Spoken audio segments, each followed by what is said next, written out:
This video is for educational and knowledge purpose. Everything you will listen in this video is taken from the internet or any book or any documentary which is available for public.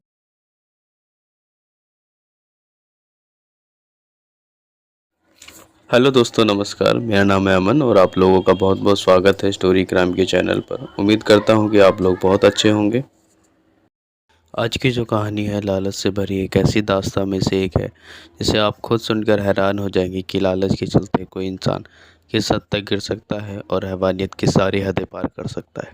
कैसे सगे भैया भाभी ने अपनी ही बहन को बेरहमी से मार कर जला दिया।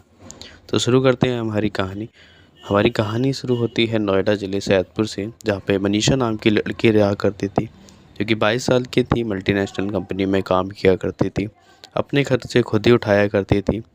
जब वो 6th क्लास में थी, जब भी उसके पिताजी का देहांत हो गया था, बाकी लड़कियों की तरह वो भी अपने पिता से बहुत प्यार किया करती थी। मनीषा के पिता के देहांत के बाद बहुत सी चीज़ें हैं जो बदल जाती हैं उनके घर में, लेकिन मनीषा के लिए तो कुछ ज़्यादा ही बदल जाती हैं। और जो मनीषा के पिताजी होते हैं उनके पास बहुत सी प्रॉपर्टी होती है, लगभग 4 से 5 करोड़ की। कि पिता के देहांत के बाद जो प्रॉपर्टी होती है वो 2 हिस्सों में बढ़ जाती है। पहले मनीषा, दूसरा मनीष जो कि उसका भाई होता है। यहाँ तक कि मनीषा की मम्मी ये चाहती थी कि मनीषा अपनी प्रॉपर्टी मनीष के नाम कर दें। यह घर के चिराग है, घर का लड़का है, तेरा इस पर कोई हक नहीं है, तू तो अब कल परे घर आए घर चली जाएगी, ये हमारे लड़कों को दे दे। वो ऐसा नहीं करती है और काफ़ी बार मनीषा के घर वालों ने उस पर वायलेंस भी किया करा, फिर भी वह काफ़ी ज़्यादा ब्रेव थी। उसने कभी भी सिग्नेचर नहीं किए। ये कहानी लंबे समय तक ऐसे ही चलती है। वह अपनी पढ़ाई करती है और काफ़ी बारी ऐसा भी हुआ कि उसके घर वाले उसे फ़ीस नहीं देते थे, स्कूल स्कूल की खाना नहीं देते थे, रात को कमरे में बंद कर देते थे कि सिग्नेचर करके प्रॉपर्टी हमारे नाम कर दे। यह सब के चलते आगे चलकर जब मनीष की शादी हो जाती है तो उसकी भाभी घर पर आती हैं, जिसका नाम होता है शिखा। और बदकिस्मती से शिखा बहुत बेकार औरत होती है, वो मनीषा के घर वालों से भी ज़्यादा बेकार होती है। शिखा शादी के होने के बाद कुछ समय बाद ही मनीषा के साथ गलत बिहेवियर करती है और उसके बारे में उल्टी सीधी बातें करती है। इतना कि घर वाले और ज़्यादा उसे परेशान करने लगे, तरह तरह के इल्ज़ाम लगाने वाले लगे कि वो लड़की कैसी है, बाहर जाती है, जो कि कॉमनली कहा जाता है। वो सब कहकर उसे घर वालों को भड़काती थी। वह खुद भूल जाती है कि वो खुद एक औरत है, वो भी किसी की लड़की है। वो भी यही चाहती थी कि सारी प्रॉपर्टी मनीष के नाम हो जाए।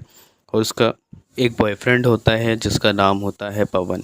यही नहीं, ये सब मनीषा भी देख लेती है और वो अपने भैया को बताती है कि भाभी से मिलने एक लड़का आता है जिसका नाम पवन है। उसकी भाई बोलता है चलने दो जो चल रहा है, आप लोग ऐसे इंसान को इस चीज़ से ही पहचान लगा सकते हैं कि जिसे अपनी बीवी की परवाह नहीं, इज्जत की नहीं, बस पैसे में इतना गिर चुका है कि उसे उसके अलावा कुछ पसंद ही नहीं दिख रहा है। हमारी कहानी पर जो बात इस दिन से शुरू होती है, हर रोज़ की तरह मनीषा अपने ऑफिस गई होती है और सब वो 8 बजे अपने ऑफिस से छुट्टी होती है, 8:30 बजे अपने घर आ जाती है। आकर खाना खाती है। जैसे कि मैंने पहले ही बताया आपको, मनीषा के घर वाले उसे टॉर्चर करते थे, मारते थे, सिग्नेचर करने के लिए फ़ोर्स करते थे। वो इस रात को तो सब कुछ हद से बाहर हो जाता है जब मनीषा को पता लगता है कि 1 नवंबर 2023 की रात को एक शख्स है जो शिखा का बॉयफ्रेंड पवन है। मतलब यह था उस रात की भैया भी घर पे हैं, भाभी भी और उसका बॉयफ्रेंड भी।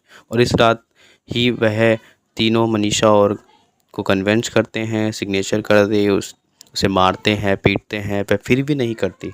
अब जब वो नहीं करती, नहीं मानती, वह तीनों उसे मारते हैं, बेरहमी से उसकी हत्या कर देते हैं।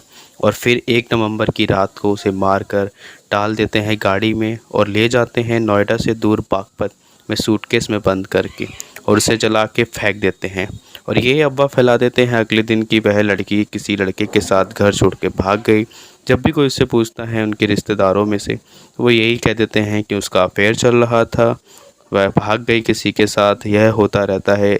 1 नवंबर से 3 नवंबर पहुंच जाता है और एक दिन मनीषा का जो चचेरा भाई है का लड़का है पुलिस स्टेशन पहुंच जाता है। कहता है कि हमारी बहन पता नहीं कि 3 दिन से कहीं मिल नहीं रही है और कुछ पर नहीं पता है, उनके घर के लोग हैं उस पर हमेशा अत्याचार करते हैं। ये सब जब पुलिस को पता लगता है तो पुलिस कहती है कि हमें बागपत ज़िले में एक बॉडी मिली है जो कि जली भी है 1 नवंबर की रात को, जो कि आधी जली थी। फिर वो जांच पड़ताल शुरू करते हैं, मनीषा के बारे में और ज़्यादा इन्फॉर्मेशन लेते हैं और उसके चचेरे भाई से। और जब उन्हें शक होना पूरी तरीके से शुरू हो जाता है तो फिर पुलिस अपनी इन्वेस्टिगेशन और भी अच्छे तरीके से शुरू कर देती है। वह सब वह सब चीज़ को जब समझ जाते हैं और जब रात 1 नवंबर की रात को होता है, जो कि मनीषा के भैया भाभी हैं जो कि बॉडी ले जा रहे होते हैं, यहाँ तक कि पवन भी जब बॉडी ले जा रहे होते हैं तो पुलिस जहाँ के सारे सीसीटीवी फुटेज चेक करती हैं। वहाँ के जो भी फुटेजेज हैं उनमें जहाँ से गाड़ी गई और जब तब उसमें उन्हें एक गाड़ी नज़र आती है और जब उस गाड़ी में से उसे वो लोग निकल रहे होते हैं, जो कि मनीषा है उसको निकाल रहे होते हैं, वो भी एक फुटेज में रिकॉर्ड हो जाती है। रिकॉर्ड होने के बाद सूटकेस निकालते हैं और जब वह गाड़ी का नंबर जो कि फुटेज में दिखता है, गाड़ी का जो नंबर है मनीषा का भाई जो मनीष है उसके नाम पर रजिस्टर्ड है। और पुलिस इस चीज़ से और भी चौंक जाती है। पुलिस अपनी इन्वेस्टिगेशन को और भी जारी रखती है। अहम चीज़ ये थी कि पुलिस ये सब जान चुकी थी कि इन सब के पीछे मनीष है और उनके खिलाफ़ अभी कोई सबूत नहीं था अहम इस सीसीटीवी फुटेज के अलावा। बट लेकिन पुलिस फिर भी उन्हें इन सीसीटीवी फुटेज के आधार पर पूछताछ के लिए मनीष को उठाती है। उसके बाद उनकी बीवी को भी, शिखा को भी उठाती है। अहम चीज़ इसमें देखने वाली ये थी कि अहम चीज़ ये थी कि जो मनीषा है उनके मर्डर केस के अंदर मनीष एंड शिखा, पवन, ये तीनों इन्वॉल्व होते हैं। बट लेकिन मनीषा के मर्डर केस के अंदर जो पकड़ा जाता है, मनीष एंड शिखा को पकड़ा जाता है क्योंकि पुलिस के पास जो सीसीटीवी फुटेज मिली है उसके अंदर मनीष की गाड़ी है। एंड सेकंड चीज़ ये भी है, शायद मनीष एंड शिखा ने पवन का नाम ही नहीं लिया है क्योंकि पवन अभी तक रिहार है, पुलिस की कैद में नहीं है। एंड अभी तो फ़िलहाल पवन अभी रिहार है, पुलिस की कैद में नहीं है। शिखा और मनीष जो हैं उनको अभी पुलिस कैद में रखा गया है। अब कोर्ट का आदेश आना बाकी है कि उसके अंदर पवन या फिर इन्वॉल्व था या नहीं था। ये सब तो पुलिस चार्जशीट रखेगी तो उसमें क्लियर हो जाएगा। अभी इसके फ़िलहाल कोई भी एविडेंस या फिर पुलिस ने कोई भी वेरीफाई नहीं करा है, ना ही कंफर्म किया है। एंड सेकंड चीज़ ये है कि आप देख सकते हैं कैसे सिर्फ ज़मीन जायदाद के चलते भाई ने अपनी बहन को मार डाला। कि भाई अपनी बहन की ताकत होता है। आज के कलयुग के समय में ये सब आम हो गया है। ये तो सिर्फ एक मामला है, पता नहीं ऐसे कितने बहनें हैं जो इतना सितम बचाती हैं।